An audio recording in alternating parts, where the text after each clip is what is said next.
Ladies and gentlemen, please welcome Dr. Abraham van Helsing. Good morning, ladies and gentlemen, and may I begin by saying thank you very much to the British Museum here in London for agreeing to host my presentation on my specialist subject of vampires. Today I'm going to explain to you a little bit about vampires in history, how the whole legend began. After that, we're going to look at vampires in the media, in literature, on TV and in the movies. Finally, we're going to look at vampires in real life. Do these legends actually have a source of truth, or is it just the figment of people's imaginations?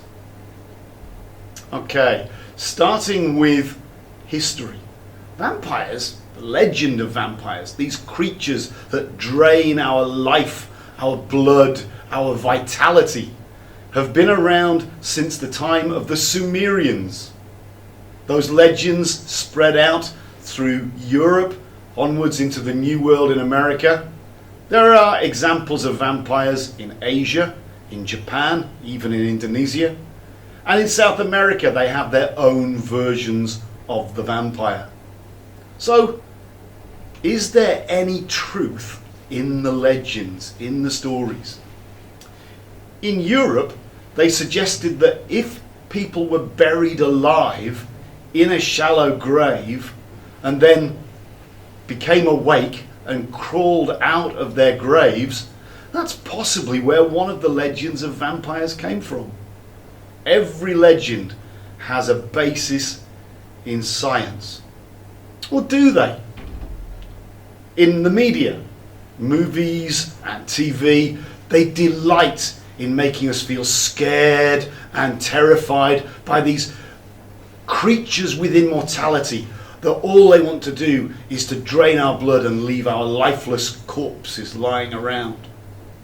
But even the media has used the legend of the vampire in funny ways. For instance, Sesame Street had their version of The Count, from Count Dracula, to help students improve their numeracy.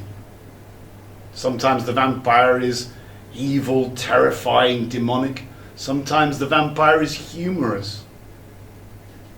Moving on to present day. Do vampires really exist?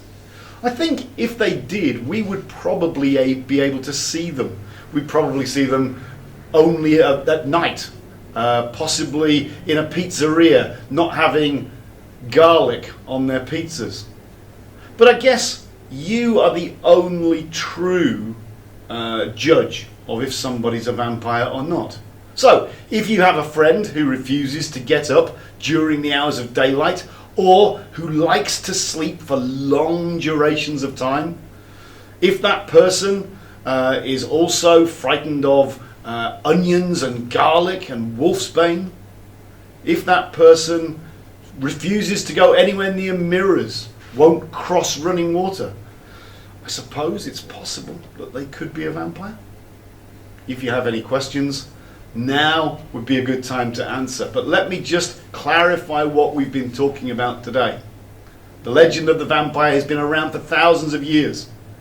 It has been popularized in literature and on TV and in movies. And even in present day, people have their teeth specially filed down at the dentists because they wish they could be vampires, even though actually they're not. So, questions from the audience. Yes, Michael.